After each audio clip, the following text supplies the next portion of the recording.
You are listening to Claret and Blue, an Aston Villa podcast brought to you by Birmingham Live.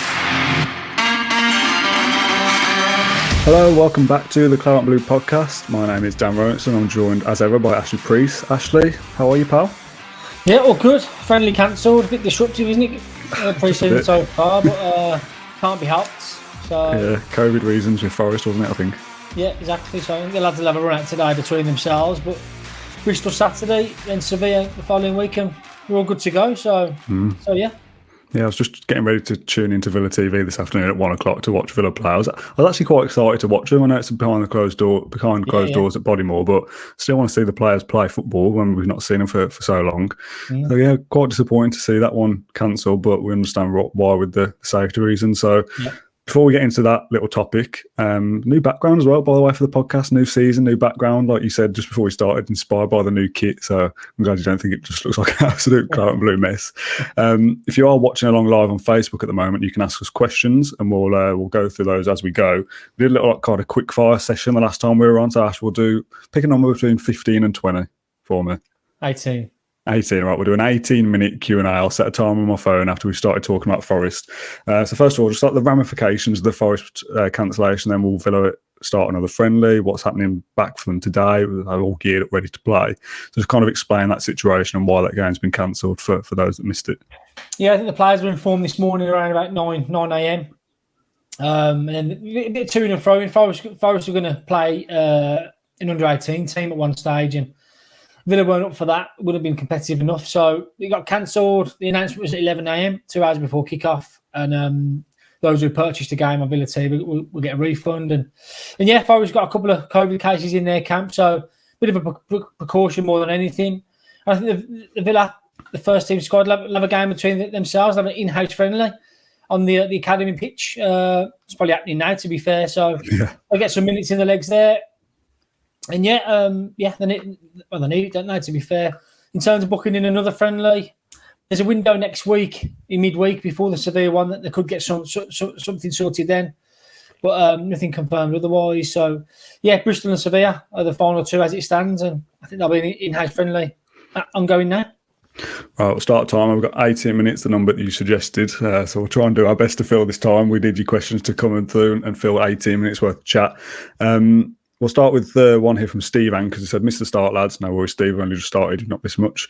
He says, is the Bristol game still on Saturday? So he's got tickets. No rumours of that being cancelled yet. It was Forest ends that have cancelled through COVID. I'm down to Bristol Saturday, yeah. Just remember it's a 1 o'clock kickoff and not a 3 o'clock one. Weird, isn't it, that? Why is it 1 o'clock? I don't know, really. Just trying to getting used to the lunchtime kickoffs, I guess. But I don't know, really. I mean, today's was meant to be 1 o'clock, so they wanted to match it up recovery-wise. The 1 o'clock on Saturday. So, I mean, suits me. I'm back home earlier. I watch boxing on the night then and back earlier. So yeah, on to Bristol Saturday. Looking forward to that one. It's got to be some big improvements compared to last Saturday in Stoke. That's pretty poor. Yeah. Just back to today's little in-house friendly that they were playing, two sides of Villa players against each other. What will that game be like? Will they kind of set up as if it was a proper game against an opposition? Will they kind of put both kits on and go through it as if it was a real game with the team talk and tactics and stuff? Will it be like very casual, 11v11, go for it? Yeah, I think it'd be quite casual, to be fair. If it was against Forest, it'd be friendly, but it wouldn't be casual. You'd just have a bit of a thing against another team. It's not quite the same as it playing teammates. Well, it's probably a bit more competitive amongst the Villa's lot today. I mean, Gilbert want to prove a point against Cash. Do you know what I mean? Things like that. So yeah, I mean, the youth lads, I think Louis Barry's involved today, perhaps. He want to prove his points. So there'll be loads to go at. Wesley, he needs to prove himself again after Saturday's debacle. You won't be getting sent off today. I don't know. Can't see in one corner and Wesley in the other. Are you back in there? I'd back Wesley, to be fair. He's a scary Well, a few more questions coming through. There's actually loads coming through, so do keep them coming. We've got 150 live viewers on Facebook and still about 15 minutes to go. There's a lot of Grealish stuff. We'll get to that in a minute. I'm trying to keep it friendly related for the moment. Tim Fisher says, are we in for any centre-backs now Revan has gone on loan? Surely we don't want to be left short at the back. This is a talking point I think we had maybe a week or so ago, saying, well, if we get injured with Cash and Mings and Hughes gets injured, we can rely on one of the youth centre-backs to step up. Now one of those youth centre-backs gone out on loan, it does look like we're going to have to sign a striker, doesn't it? Striker? A centre back. It's live. It's live. Go for it, Ash. Yeah, he's gone to Grimsby Town in the National League. That'll be favourites to go up there. Seb, he's done well. He's filled in it against Bristol and Stoke, so fans have seen him then. He's more of a left back, like you say. But yeah, Raises on Saturday. I think Villa are short at centre half. If they're an injury or two away from a bit of a disaster there, aren't they? So it's something that needs to be addressed for me. But whether they do that, I don't know. There is a Seb's brother, Dominic. He's at the club still. He's come back from a knee injury though. So yeah, I mean, Bjorn Engels, that happened quite quickly. I've said this before. His sale, he went quite quickly. That wasn't planned. So yeah, I think Villa are short there to go in the season with Tyrone, Edgery, and Courtney Horse. He's solid enough, but I think they need one more. They're going to fight on 3 fronts this season.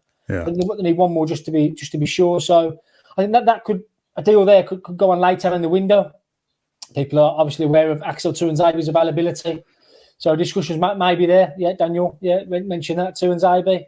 That fits the bill for me, but it's whether he wants to come in and play second fiddle behind Ezri Konsa. That's the big question there. So yeah, I don't think they are pressed on that as it stands, but I expect them to sign a new centre back in the upcoming weeks before deadline day. Yeah. My slip of the tongue there said we need to sign a striker. I feel like we probably still do need to sign a striker. Keane Davis has been mooted with a loan out this season. That seems like that will happen. Talk of Stoke City, which it could be the one.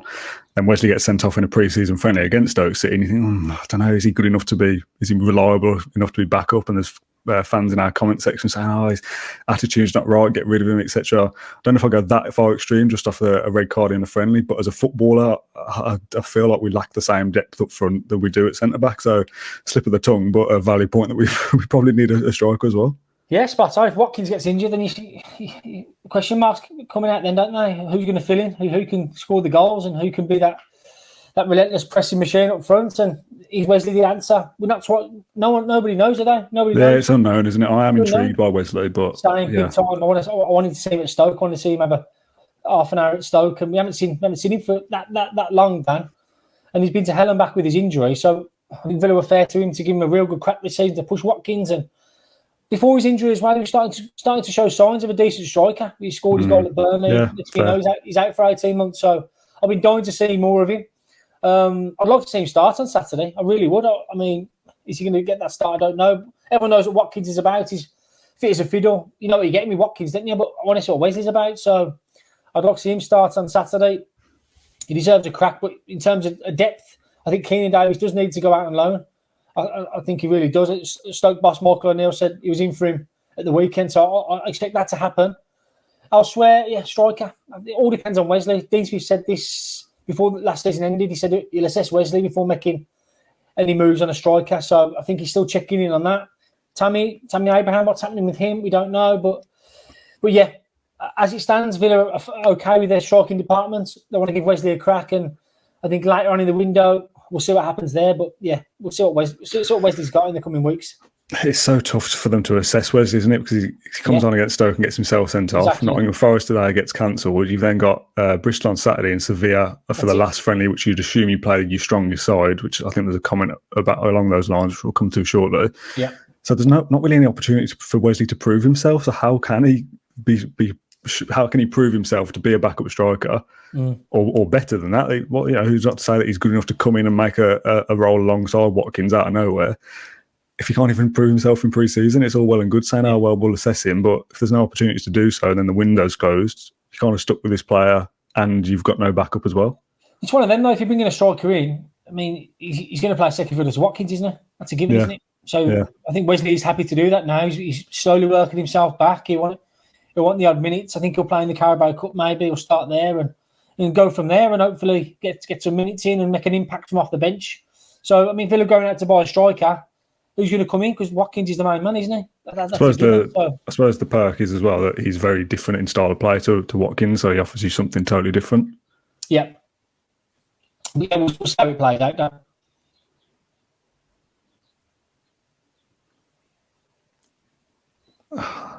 We've got you back now. We've lost you there for a second. Yeah, I was saying that Wesley, he offers something totally different to what Watkins brings you. Yeah, Wesley drops deep, doesn't he? And a big old presence, so he likes to put himself about, but he put himself back too much on Saturday at Stoke. But yeah, different option, and he'll look for minutes and making an impact from off the bench to begin with. Just over 10 minutes to go on our quickfire Q&A. There's over 200 people watching now, so keep those comments coming. There's loads to get through. Kevin Pryor says, will Martinez, Mings and Jack be back for Bristol City? The big one there that everyone's looking at is Jack. What about the other two? Because they've got to play pre-season at some point. Well, they have, yeah. Martinez, not so much. He had a big Copa America camp, didn't he? He played loads of games down there. I think he'll be fine for a rest. I think he'll be back for Sevilla the following week. Tora, Mings and Jack, I can't see them being ready for Bristol, perhaps. I think they are due back August 2nd, so that's next week. As per Premier League guidelines, they allow 3 weeks off for players after international tournament. So it's up to the players' discussion for them to come back. Right, okay. So if they want to come back early, they can do, but I haven't been told otherwise yet. So I can't see them being back for Saturday. I could be wrong, but I think they are due back next week. So it's whether they want to come back earlier than scheduled. So, but all three of them, I expect them to play against Sevilla next week. That's the second question from Joanne Spear. She says, do you think the main players will be playing against Sevilla? So a first team, essentially. It's your last pre-season game, and it does feel like it's all a little bit rushed to get these Euros players and Copa America players in. Like Douglas Luiz is with the Olympics, isn't he? I think, and half of your first team of last season that will be starting is still missing in the final game of pre-season, and I know that's just the way it's gone, but that does concern me a little bit heading into. It's not a make or break season, but Villa have got big aspirations this season. It feels like the preparation is slightly off if kind of 3 or 4 of your first team haven't even played a pre-season game. Yeah, I mean, it's off for a number of clubs in the Premier League. I mean, a number of clubs, players have been at Euros and Copa America that they haven't returned back yet. So it's no different at Villa. But yeah, I think Villa's strongest 11 will start against Sevilla. And then it's on to Watford then straight away the following week. So yeah, it's all coming thick and fast now, Dan. And we'll get a good idea of Villa's squad against Sevilla next Saturday at Villa Park, and when everyone's back down there. So yeah. There's a few people asking about James Ward-Prowse. James says that he's got a friend down in Southampton who says that the club have made a move. You always love this kind of story, don't you, in a transfer window, that someone knows someone who knows someone at the club who says that something's happening. It's not true. Do we know anything on Ward-Prowse? I know that he was missing in a friendly the other day, but he was injured, so yeah, that's as far as that went. Yeah, nothing apart from the early reports where Villa inquired about his availability, and Southampton told Villa to get lost. Basically, he's not for sale. So that's that one. I've had nothing since, to be honest, Dan. So I can't see any movements happening there. There's loads of comments. We've got just Bailey update. Bailey coming in ? What's the latest with Bailey? Tell us all, mate. Well, his stepdad's coming out in the press over in Bild in Germany. Really credible newspaper over there. He said, "Yeah, we are in talks with Villa. Leverkusen have a valuation of £30 million, 35 million euros. Villa are yet to meet that. They've €5 million off the valuation. So talks are continuing. Obviously, his stepdad is Bailey's advisor as well. So it's clear to see there's a real interest there. Only thing is now, I think Wolves and Leicester are credited with an interest as well. So bit of a tug of war, as it were, but Villa are in pole position to sign him should they meet that valuation. Simple as that. So yeah, I think he's number one target now for Villa. That's a given, and just need to meet Leverkusen's valuation. What did he say? His quote was, "It's all about the money now." So it's up to Villa whether Villa stump up with it, and should they do that, I think Bailey will be a Villa player. But until then, nothing's going to happen. There's a few questions about the youth players. We've got Daniel Wall says, what about Barry and Brad Young? And a further comment from Craig says, would love to see Brad Young get a chance. These are the backup options, aren't they, in the youth academy that can step up and give us some more depth up front with Watkins, Wesley, and then one of the youngsters if Davis goes. Yeah. Is that what's likely to happen, that Davis is the more experienced will go out and get a full season, while someone like Brad Young and Louis Barry stick around and they become next season's Keenan Davis, so to speak? Yeah, I mean, both of them are 18. They're very, very slight. I can't imagine them leading the line on their own, to be honest with you. I think true. Barry's had really good success off the left, where Grealish kind of plays. But yeah, interesting to see Louis Barry in the Forest preparation video on Villa TV. Because obviously he wasn't in the Stoke squad, was he? But he was back amongst the first team group for training the other day. And obviously Brad Young as well and Barry, they both played in a behind closed door friendly against Hensford at Bodymore. I think Villa won 8-1 that one. That was under 23 side the other day. So they've got some match minutes in their legs. And yeah, two very good prospects who want to be knocking on the first team door. I think I think a loan move suits them both. If they want to head out, I think first team football, playing men's football, is so important now. I think both of them are perhaps above the under 23 level football. They need to go out on the stripes and play against the proper defences. You know what I mean? And not youth team ones. So yeah, really a lot like them both. I mean, Brad Young's got a bit of Jamie Vardy about him. Really liked him last season. He actually outscored Louis Barry. He scored 21 compared to Barry's 20 last season. And yeah, Barry, a frightening talent for me. I've watched him at close quarters. Very direct. Runs at your defender relentlessly. And I was a bit surprised up at the Stoke. I mean, Aaron Ramsey. I think Villa think highly of Aaron Ramsey, Jacob's younger brother. He's more of a number 10, but he played out on the left against Stoke, and I think that was calling out for perhaps Barry. He's really done well on the left-hand side in Villa teams gone by last season. So, but yeah, Villa got an academy brimming with talent, and I'd like to see him brought through Carabao Cup early rounds. I'd like to see a few of them play there as well, but I think loan move suits them. I think Watkins is going to have the load in terms of striking minutes this season. So I think, yeah, we'll see what happens with the young lads. But yeah, I envisage Keenan Davis going out on loan. I think he needs to play week in, week out. I've said this countless times. I think he needs to develop even more now. These are minutes end of games doing nothing for him. So I expect him to go out on loan. I think Stoke are the favourites to sign him. So that's a deal that can be done. And Louis Barry and Brad Young, we'll see what happens with them. It's really interesting to watch them over the next few weeks.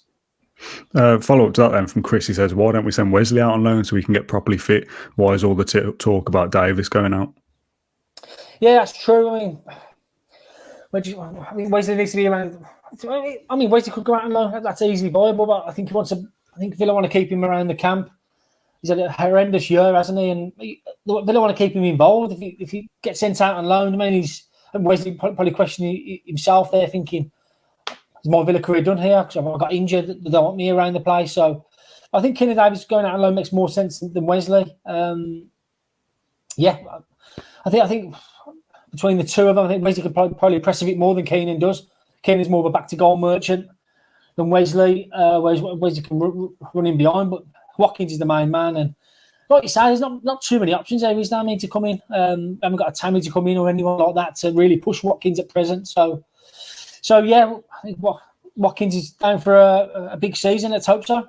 Yeah, I suppose Wesley gives you something different, like we've said, and he's closer to becoming a first-team player more so than Davis is, I guess. And as much as some people might not agree, there was glimpses of him being a decent footballer at times, Wesley, before he got injured.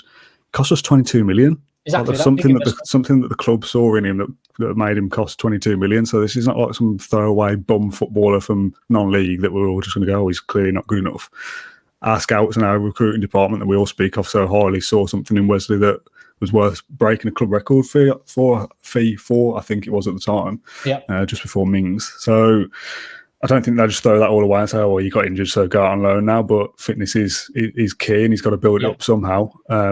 And if getting 10 minutes off the bench here and there in the Premier League does that, then I suppose that works for Villa and works for Wesley and works for Watkins as well. So, yeah, it makes sense that you send Davis out of the three, but it's either or for me, isn't it, really? Exactly. They both offer different things. It's a decision that needs to be made by Smith and Johan Langer, for sure. Yeah. There's an interesting comment here from Bradley Birch, who says, I reckon we should go for St. Maximin from Newcastle. Anyone else agree? Only worry would be his injury record. How much do you think it'd be to pry him away from Newcastle? He's the star man, isn't he? He's their star man, yeah. Newcastle willing to sell. It's not costing an extortionate amount. I think another Premier League winger who's on Villa's radar, Dwight McNeil, who we know about. So Villa are interested in him. So same situation. He's Burnley's star man. He's only 21, McNeil as well, but he's got so many Premier League appearances now. He's a real pedigree. So keep tabs on that one, I guess. And I think these with rates him highly. It's just, I think Burnley unwilling to sell. So, yeah, the market's a bit dead at the moment, Dan. Like I've said, I think it starts hottening up in August when squads start. I mean, teams start getting the squads together and that's when players become available. So it's all quiet at the moment in terms of transfers and just this Leon Bailey deal that needs to get done, I guess. Speaking of Leon Bailey, Sal says he's at Anwar El Ghazi on his way if Bailey comes in. There was talk of Roma, wasn't there, and Mourinho interest at some point. I don't know whether there's much truth in that, but I seem to remember seeing a figure of 15 million or 50 million euros, I think it was. Yeah. I don't know what to do with El Ghazi, I feel like him and Traore are adequate. Well, there's a point in the Premier League where they're both starting for us, so I think they're definitely adequate backup in the Premier League, and you've improved on them with signing Bailey, and obviously Buendia can play out wide as well. So I think if you're building a squad, which is what Villa are trying to do, then you keep them around unless a club comes in with serious interest and it's a improved deal that Villa can't turn down.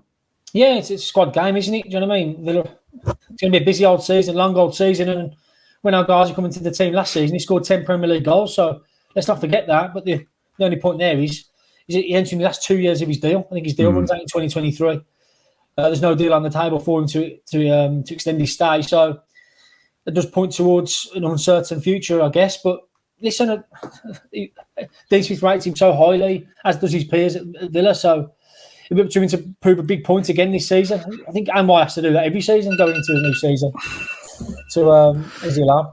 Time is up, but I'll tell you what, Ash, we're going into overtime, mate. I hope you're all right with we're going into overtime, extra time, not another half an hour though, because there's loads of questions and big talking points we've not got to. Yeah. So Kevin Pryor, we'll try and rattle through them a bit quicker. Kevin Pryor says, what about Will Hughes from Watford? Is there any truth in that? I just remember Ben Foster on his GoPro saying, don't go to Villa, Will. So there's some kind of interest there. He might just be reacting to paper talk though. I'm not sure about Will Hughes. It feels like if this was 2017, I'll be all over it, but I feel like we're past that at this point. No disrespect to Will Hughes, who's a better footballer than I'll ever be.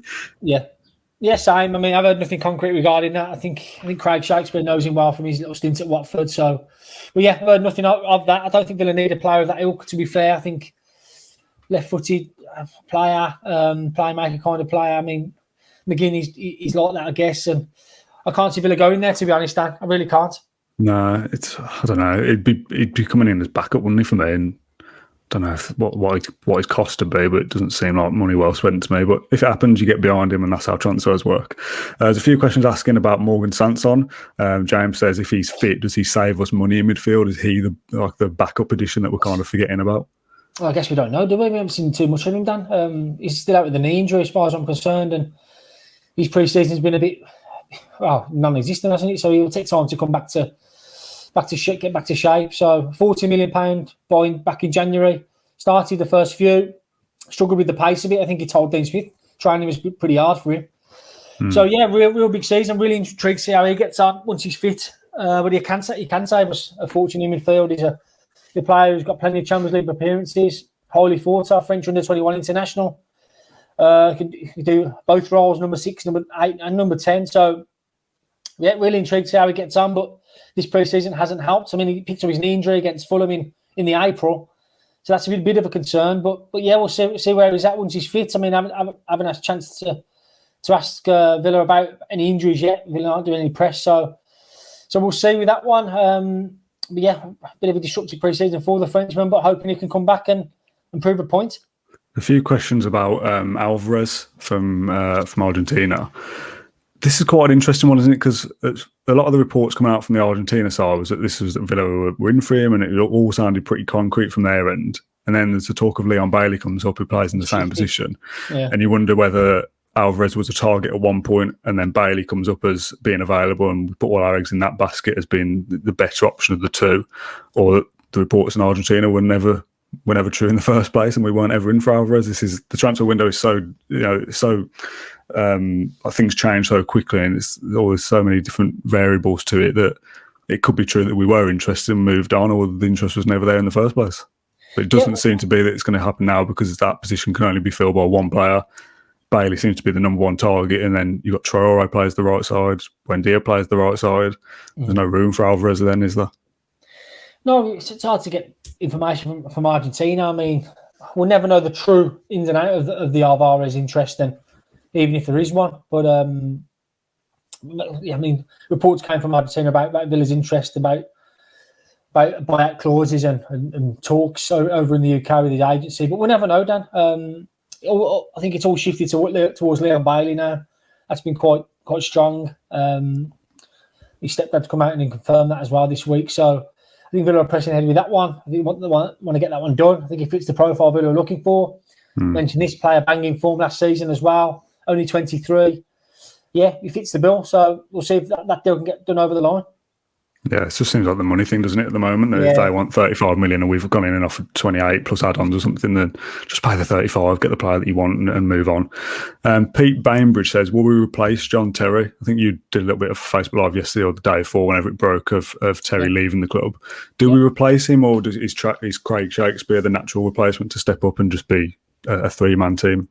Well, yeah, I mean, Villa prepared for this well in advance 12 months ago when Shakespeare arrived. They knew Terry was on his way at some stage, and Terry made the decision this week, obviously. I think Villa will look to replace him. I think they're quite light on the training ground at present. Obviously, Terry leaving. Mark Delaney stepped up in recent days, and I've seen Millie Yedinak on there as well. So, yeah, but nothing imminent. I don't not push for that. They've got Shakespeare, who's I can't stress his importance at Villa behind the scenes since he's arrived. I mean, he overtook Terry in terms of dictating it all kind of thing. So I think Terry took a lot from Shakespeare as well. So, yeah, such a good appointment that was 12 months ago, Dan. Craig Shakespeare. When you watch him behind closed doors in the warm-ups, he's so visibly involved with the players and that. So that was a great appointment. So Villa already replaced Terry, as it were. But I think they'll get another one into the coaching departments. Set-piece coach we mentioned. Someone to work with the defenders, because Richard O'Kelly's very short, very forwards based on that. So yeah, Villa not pressed to replace Terry imminently, mate. So we'll see. Yeah, my opinion's changed on John Terry over the years. I've never liked him growing up, just as these character and stuff. But I like the bloke now. I would hate to say it a few years ago, but even the way he's left, I think it's a nice kind of not classy way to leave. But if a manager job will come up for John Terry this season, someone will come in for him at the top end of the Championship or bottom end of the Premier League and say, look, there's a job here at Derby County with Lampard and stuff like that, and then ruin it. Something will come up at some point, and he knows that. So if Villa are riding high in 7th, pushing for the top 6 come January, and then he leaves, that kind of throws Villa under the bus a bit, doesn't it? So he's expecting to move at some point. So to kind of wipe his hands of it in July and say, right, I'm going to take a break now and leave. That's a nice way to go about it, as much as it maybe leaves Villa with the decision of getting another coach in with just a couple of weeks to go. I'd rather they have this headache now than in January or February or whenever, when we're pushing at the business end of the season. So fair play to him, and I hope he does well wherever he ends up next. Where do you think he'll go? Is he kind of quote unquote good enough to go straight in as a top 6 Championship club, or in the Prem? We've seen Vieira go to Palace, and like I said, Rooney at Derby. Is that something you see happening, or is he going to go in at the lower end, do you think? I think more high end. I think he'd go Championship. I can see that happening. But yeah, I think he's going to scout around Europe. He'll probably visit Jose in Roma and whatnot, and go over there. And yeah, take a little break. I mean, them drives from Surrey up to Bodymore got quite taxing. Do you know what I mean? Forget about that, especially when you're not the main man. And like you say, if he's having managerial doubts, or he's having talks, having interest from other clubs, and his mind's not on the Villa 100%, he's done the right thing, hasn't he? So yeah, good luck to him. But yeah, I can see him getting a top end job. It all depends on the club willing to gamble on a rookie, as it were. So, yeah, I think appointing John Terry, you're going to attract players, aren't you? It's pretty of a sexy appointment, isn't it, for clubs? So, he's I can see him doing well. There's a lot of kind of debate in our comment section at the moment on Facebook Live about Tammy Abraham and saying, look, if we need quality up front, you have to pay the money to get that. You know, if Watkins pulls a hamstring, we're screwed, so to speak. But then I just don't see Villa spending that much money of what Chelsea would ask for Tammy Abraham when we know we only play one up front and he's going to be second fiddle. Yeah, it's so difficult to spend that money and say, right, well, you might play 10 games this season. Exactly. Well, you've seen this throughout the summer, the whole summer. Villa have been linked with WardProwse, Buendia in the end. They've got Bailey, players like that, and there's been no striker chat, has there? No whatsoever. So that tells you everything about Villa, how Villa want to go at this season. Not interested in signing a striker, is it yet? Tammy Abraham, that's a name that's always going to be linked, given his time at Villa and his availability, because he's not rated at Chelsea. It's the bottom line of it. So yeah, if Villa want to act on it, they can do in August, I think, late on, but I don't think it's of interest. I think it's all the rest on Watkins. It's a big money move last summer. It's a long-term investment, that is. I think he's going to lead the line, and I think Leon Bailey can play up there. That's what Villa want to get in. Someone who can play a couple of roles and can float around it. Bertrand Traoré can play up there if needed. Smith referenced that as well. I think they'll give Wesley a crack as well. So You can't see that happening. Talk about Tammy Abraham, like you've said with the winger situation. Who's going to come in and play second fiddle? Yeah, not many. So yeah, we'll see. We'll see what happens with the window. It's evolving all the time.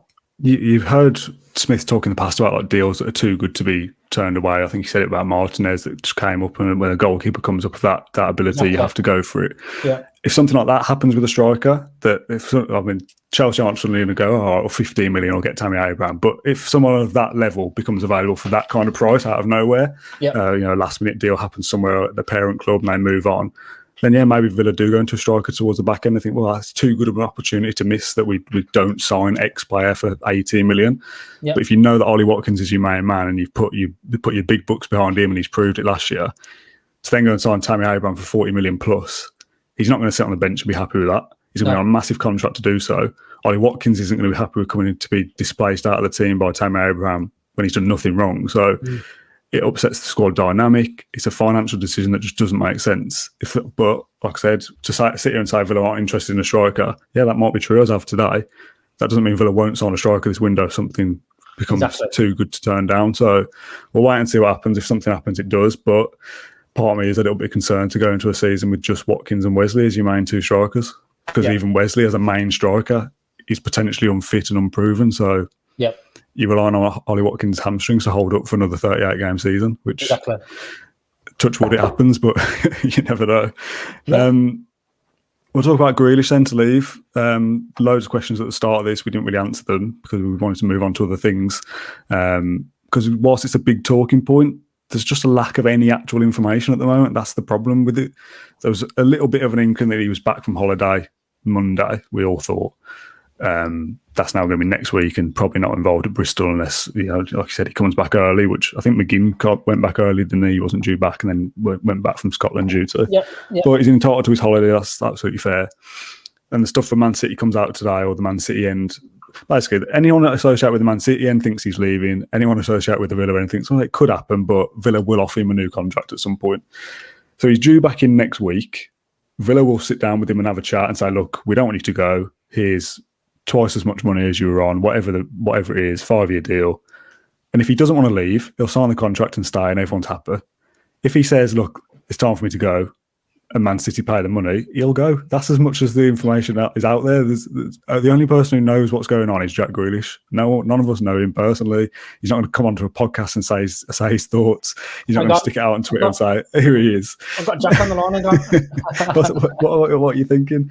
So it's just a patient waiting game, isn't it? There'll be news that comes out at some point, kind of to guessing where he is by looking on his Instagram story and going, he's on a plane. Is he off to Manchester? He's in a gym. Where is he? I saw someone saying he's wearing like a Nike shirt and he's training photo yesterday on an exercise bike. And I was like, he's not wearing Cappy gear, so he's not at Bodymore. It's like, just relax for a bit. Like, if what will happen, will happen. We all want him to stay on our end, of course we do. It's silly to suggest otherwise. But if Man City come in and pay what they want and Jack wants to go, that's the big thing. If Jack wants to go, that's his decision. So we just got to wait. We've got to be patient, haven't we? Then it's got to be patient. It's frustrating. There's a Twitter storm every day, and it's a bit of a touchy subject at the moment. And patience. That's all you got to do. I don't think Jack knows what he wants to do yet either. He hasn't sat down with Villa yet, has he? I don't think City have come on strong either. To be fair to Villa, with any bids or anything like that, that's not happened. So nobody knows, Dan. That's the bottom line of it. I don't think Jack knows himself. I've got a good feeling he stays. I've said that from day one, based on the project Villa laid out to him last Nothing's changed since last year, has it? So why go? And they've kicked on. They have kicked on. I don't care what you say. Villa have kicked on since last summer. And look a different beast now, kind of thing. Look what they did against the big boys last season. So, we'll see. I've got a good feeling he stays. But like I said, I don't think Jack knows what he's doing yet either until we're going to sit down with him. You say that, but the romantic in me thinks that if I was Jack, I would know what I want. I want to stay at Villa. Do you know what I mean? Like, as much as we don't know for sure what he wants to do, I wouldn't, as a Villa fan, if I was in Jack Grealish's position, I wouldn't need to see that contract from Villa to know if I wanted to stay or not. The figure that they give me, the bonuses or the whatever it is, the contract length, I wouldn't need any of that to say, all right, I'll stay now. I'd know that if I wanted to stay or not. Yeah, but his agency is saying you can be a global superstar, you can win the Champions League, you can be you could be the best. You can be a world. You can win the Ballon d'Or with Man City. You know what I mean? You can do everything you want to do at Man City. You win the Premier League titles. You can win the Player of the Year. You know what I mean? They're trying to sell him that, I guess, and he can do that, and that's going to make you think. I don't care who you are. You're thinking, do I want to go and win it all, or do I want to start at Villa and really, graft there and work my way up again and try and push Villa back into the European places? It's one or the other, but I'm with you, Dan. I think that'll mean more to him. It's just whether he takes his Villa head off and sees it as a career. It's his job. Yeah. It's his job. He can be a global superstar. Do you know what I mean? At Man City, but listen, I suppose the counterpoint to that would be that maybe he will never be as appreciated by another fan base as he is with Villa, though, and he'll never have a connection with whatever club he goes on to succeed with. No. He could go and win 5 Premier League titles with Man City in the next 5 years, and that'd be a brilliant achievement for him. But he's never going to feel that same love that he's got with the Villa that he would with Man City. I just can't imagine him playing against us at Villa Park. No, I can't. Obviously, at some point, it could well happen that he leaves, whether it's this year or not. I can't picture him in another club shirt, like even seeing him in an England shirt. Like I know England is his country, my country, even that I support. But even seeing him not in Claret and blue just looks weird to me. So seeing him, I've seen him mocked up in Man City kits and Tottenham kits and Arsenal kits and all sorts on social media. It just looks horrible. It looks weird. But I do take the point that it's a career and a job and all that kind of thing. But we've seen with Grealish, and we've heard stories from him and people around him that he's just a kid that likes playing football at the end of the day. He's on the playground, isn't he, when he's on the football pitch? That's all it is. My argument a few weeks ago was whether he would play every minute for Man City. If you're in a bit part of Man City and you pick up a medal at the end of the season but didn't really do much, is that any good? And people in the comment section of our podcast said, well, the first point you got wrong there is that he will play every minute for City. If he goes to Man City, he'll be one of the best players there.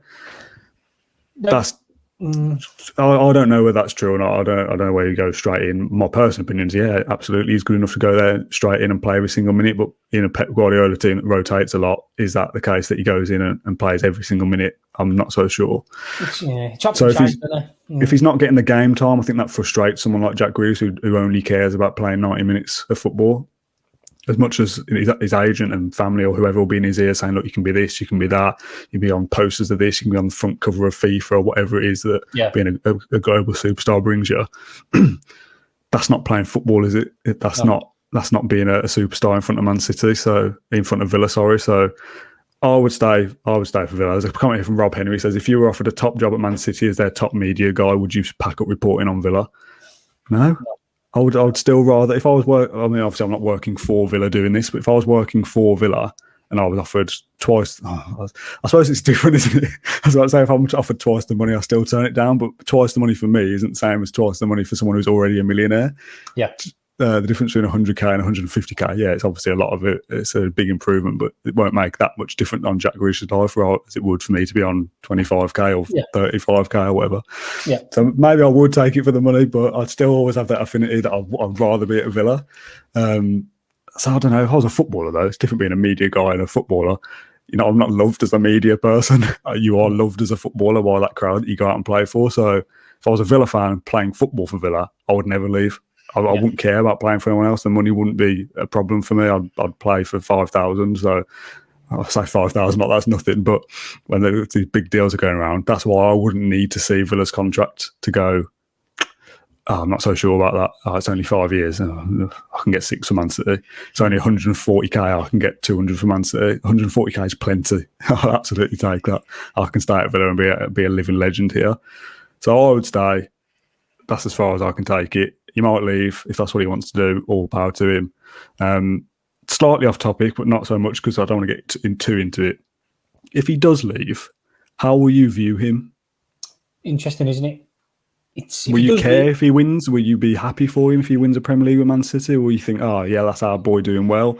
Will you care if he's doing well? Will you still see him as a Villa legend? Is he a Villa legend? Interesting, isn't it?